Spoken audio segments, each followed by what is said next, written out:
আজ আমি বলব ভিটামিন ডি সম্পর্কিত কিছু কথা।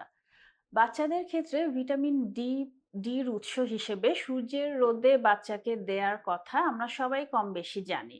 এবং আমরা আমাদের মুরব্বিদের মধ্যে একটি টেনডেন্সি আছে বাচ্চাকে সকাল হলেই তেল মাখিয়ে রোদে নিয়ে বসার।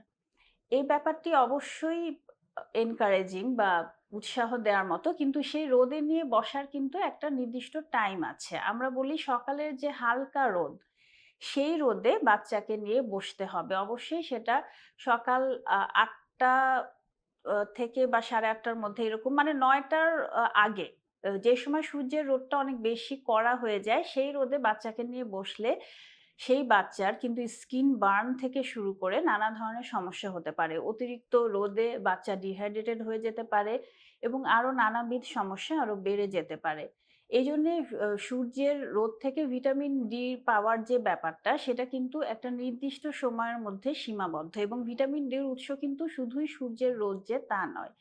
ভিটামিন ডি বিভিন্ন পুষ্টিকর খাওয়া থেকে যেমন ডিমের কুসুম, দুধ, পনির এগুলি থেকে দুগ্ধজাত যেসব খাবার এগুলি থেকেও কিন্তু আমরা ভিটামিন ডির একটা সোর্স পাই।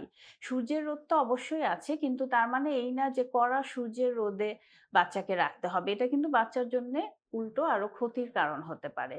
তাই বাচ্চাকে একটি আ নির্দিষ্ট সময় সূর্যের কড়া রোদ ওঠার আগে যে সময়টা, সেই সময়টাকে বাচ্চাকে রোদে নিয়ে বসতে হবে এবং অবশ্যই বাচ্চার চোখ ঢেকে দিতে হবে। বাচ্চার চোখে সরাসরি সূর্যের আলো লাগানো যাবে না এবং বাচ্চার যেই আ প্রস্রাব করার জায়গা সেটাও ঢেকে রাখতে হবে। এটাও কিন্তু সূর্যের রোদে ক্ষতিগ্রস্ত হতে পারে। এই ব্যাপারগুলো আমরা না জেনেই অনেক সময় মনের অজান্তে বাচ্চাদের ক্ষতি করে ফেলি। আমরা আশা করব আমার এই বার্তাটা আপনাদেরকে অনেক উপকার দিবে এবং হচ্ছে আমরা সঠিক উপায়ে বাচ্চাকে সূর্যের রোদ লাগাবো ভিটামিন ডির জন্যে।